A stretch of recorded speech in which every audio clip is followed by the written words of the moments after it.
Selamat pagi semuanya, salam sejahtera bagi kita semua. Semoga dalam pandemi COVID tahun ini kita dapat diberikan kesehatan sehingga kita dapat melakukan aktivitas kita sehari-hari seperti biasa.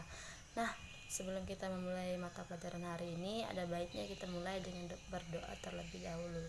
Berdoa dimulai. Selesai. Nah, hari ini kita akan melanjutkan materi pelajaran yang kemarin. Jika kemarin kita mempelajari materi tentang kependudukan Belanda di Indonesia, maka hari ini kita akan mempelajari tentang perlawanan apa saja yang dilakukan rakyat Indonesia dalam kependudukan Belanda tersebut. Apakah kalian pernah mendengar bahwa Indonesia pernah dijajah atau diduduki oleh Belanda selama 3,5 abad? Ya, sebelum Indonesia mendapatkan kemerdekaan seperti saat ini, Indonesia pernah diduduki atau dijajah oleh bangsa Barat. Salah satunya adalah bangsa Belanda. Apakah saat dijajah bangsa Belanda tersebut rakyat Indonesia tidak melakukan perlawanan? Tentu tidak. Sebelumnya ada pergerakan yang atau perlawanan yang dilakukan rakyat Indonesia sebelum dilakukannya perlawanan nasional atau pergerakan nasional. Hal ini disebut dengan pergerakan daerah atau perlawanan yang dilakukan oleh rakyat Indonesia di daerah masing-masing. Nah, pada hari ini kita akan membahas tentang perlawanan-perlawanan tersebut. Apa saja sih perlawanan-perlawanan tersebut? Kita akan bahas pada saat ini. Nah, perlawanan di Indonesia ini diawali dengan adanya Perang Padri. Perang Padri ini awalnya merupakan konflik antara kaum Padri atau kaum Islam dengan kaum adat. Hal ini terkait dengan pemurnian agama Islam di Sumatera Barat. Nah, pada masa itu kaum adat masih sering melakukan kebiasaan-kebiasaan yang bertentangan dengan agama Islam seperti berjudi, mabuk-mabukan, dan lain sebagainya. Nah, kaum Padri ini sendiri terdiri dari para ulama yang ingin menasihati kaum adat untuk menghentikan kebiasaan-kebiasaannya tersebut karena tidak baiklah. Namun pada saat itu kaum adat menolak sehingga terjadi peperangan antara kaum Padri dengan kaum adat yang berlangsung dari tahun 1803 hingga 1821. Nah, perang ini diakhiri dengan kekalahan dari kaum adat. Kondisi tersebut dimanfaatkan oleh Belanda untuk bekerjasama dengan kaum adat guna melawan kaum Padri.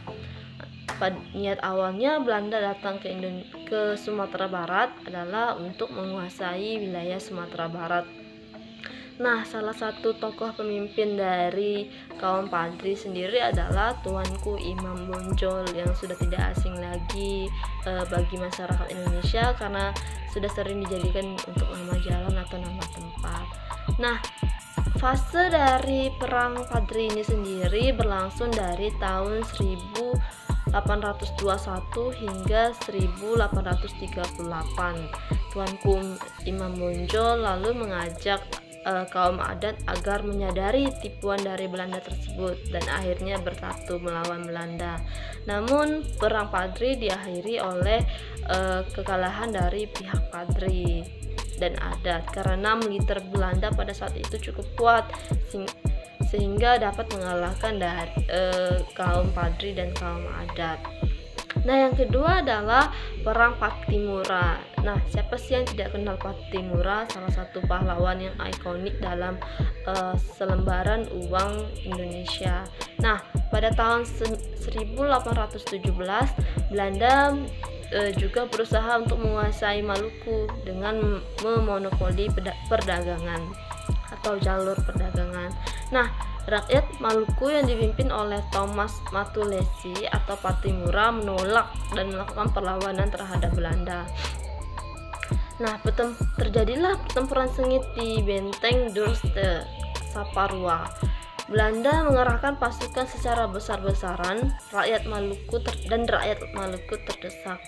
Perlawanan rakyat Maluku mulai melemah akibat tertangkapnya Pattimura dan Martha Christina Tihahahu.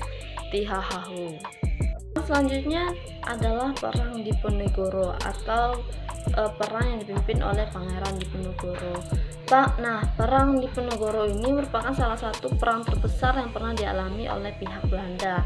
Perlawanan ini dipimpin sendiri oleh Pangeran Diponegoro yang didukung oleh pihak istana, para ulama, dan rakyat Yogyakarta. Perang ini terjadi dikarenakan pada saat itu Belanda memasang patok-patok jalan yang melalui makam leluhur Pangeran Diponegoro. Nah, fase dari Perang Diponegoro ini sendiri terjadi dari tahun 1825 hingga 1830. Nah, pada tahun 1827 Belanda mulai memakai siasat perang yaitu yang bernama Benteng Cecil, yaitu setiap daerah yang dikuasai didirikan benteng untuk mengawasi daerah sekitarnya. Antara satu benteng dengan benteng lainnya dihubungkan dengan pasukan cepat gerak, sehingga ruang gerak pasukan Diponegoro dipersempit. Namun, pada saat itu benteng Cecil belum mampu mematahkan serangan pasukan Diponegoro. Belanda akhirnya memutuskan untuk melakukan tipu muslihat, yaitu merupakan salah satu cara atau siasat untuk meruntuhkan Pangeran Diponegoro. Caranya yaitu dengan mengajak Pangeran Diponegoro untuk melakukan perundingan, padahal sebenarnya perundingan tersebut merupakan salah satu cara untuk menangkap Pangeran Diponegoro. Nah, setelah penangkapan, gerak pasukan Diponegoro mulai melemah. Belanda dapat memenangkan perang tersebut, namun dengan kerugian yang besar karena perang tersebut menguras biaya dan tenaga yang cukup banyak. Nah, perang yang selanjutnya adalah Perang Jagaraga di Bali. Nah, perang ini terjadi akibat protes dari pihak Belanda terhadap kerajaan-kerajaan Bali, yaitu terhadap hak karangtawan, di mana hak karangtawan tersebut merupakan suatu aturan yang memberikan hak kepada kerajaan-kerajaan di Bali untuk merampas kapal asing beserta muatannya yang terdampar di Bali. Nah, hak tersebut menimbulkan protes dari pihak Belanda. Namun protes tersebut tidak menciutkan nyali dari kerajaan-kerajaan Bali, sehingga terjadilah perang, yaitu perang puputan atau perang habis-habisan antara kerajaan-kerajaan di Bali yang dipimpin oleh I Gusti Ketut Jelantik dengan pihak Belanda.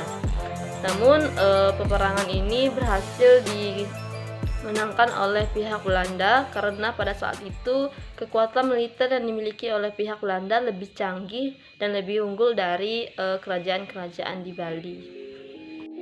Nah, selanjutnya adalah Perang Banjar.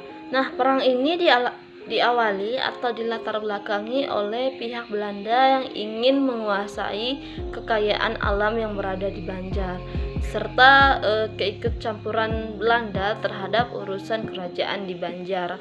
Akibatnya, rakyat yang dipimpin oleh Pangeran Hidayatullah dan Pangeran Antasari melakukan perlawanan terhadap Belanda sekitar pada tahun 1859. Nah, serangkaian pertempuran tersebut terjadi hingga Belanda menambahkan kekuatan militernya. Pasukan Hidayatullah kalah karena pasukan Belanda lebih unggul dari segi jumlah pasukan serta keterampilan pasukannya maupun peralatan perang yang dimiliki oleh pihak Belanda. Nah, perlawanan rakyat Banjar ini mulai melemah ketika Pangeran Hidayatullah tertangkap dan dibuang di Pulau Jawa. Sementara itu, Pangeran Antasari masih melakukan perlawanan secara gerilya hingga akhirnya ia wafat. Nah, selanjutnya adalah Perang Aceh. Nah, Perang Aceh ini dilatar belakangi oleh Traktat Sumatera pada tahun 1871 yang menyebutkan bahwa Belanda bebas meluaskan wilayahnya di Sumatera termasuk Aceh.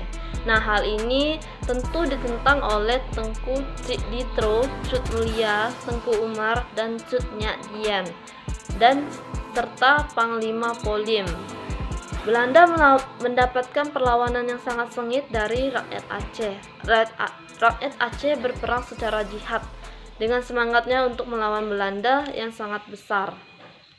Nah, untuk menghadapinya, Belanda memutuskan untuk melakukan Snauwhouwdans, yaitu suatu penelitian budaya dan karakter terhadap rakyat Aceh. Ia menyarankan agar pemerintah Belanda menggempur pertahanan Aceh secara bertubi-tubi agar mental rakyat Aceh semakin terkikis dan memecah belahkan rakyat Aceh menjadi beberapa kelompok. Dan yang terakhir adalah perlawanan yang dilakukan oleh rakyat Batak. Perlawanan rakyat Batak ini dipimpin oleh Sisingamangaraja ke-12. Latar belakang perlawanan ini adalah bangsa Belanda yang berusaha untuk menguasai tanah Batak serta melakukan penyebaran agama Kristen. Sisingamangaraja 12 ini masih melawan Belanda sampai abad ke-19. Namun gerak pasukan Sisingamangaraja 12 makin menyempit hingga pada akhirnya Sisingamangaraja 12 wafat ditembak oleh Serdadi Marsose dan Belanda menguasai tanah Batak. Nah, itulah tadi perlawanan-perlawanan yang dilakukan oleh rakyat Indonesia dalam melawan penjajahan Belanda. Tadi sudah dijelaskan materi tentang rakyat Indonesia dalam melawan Belanda. Sekarang saya akan memberikan tugas kepada kalian. Silahkan kalian membentuk kelompok 4-5 orang dalam satu kelompok. Silahkan melakukan diskusi. Nanti saya akan memberikan materinya dan presentasikan minggu depan. Dan setelah presentasi, minggu depan kita akan melanjutkan materi tentang pergerakan nasional. Saya akhiri kelas ini dengan berdoa dimulai. Selesai. Selamat pagi dan salam sejahtera bagi kita semua.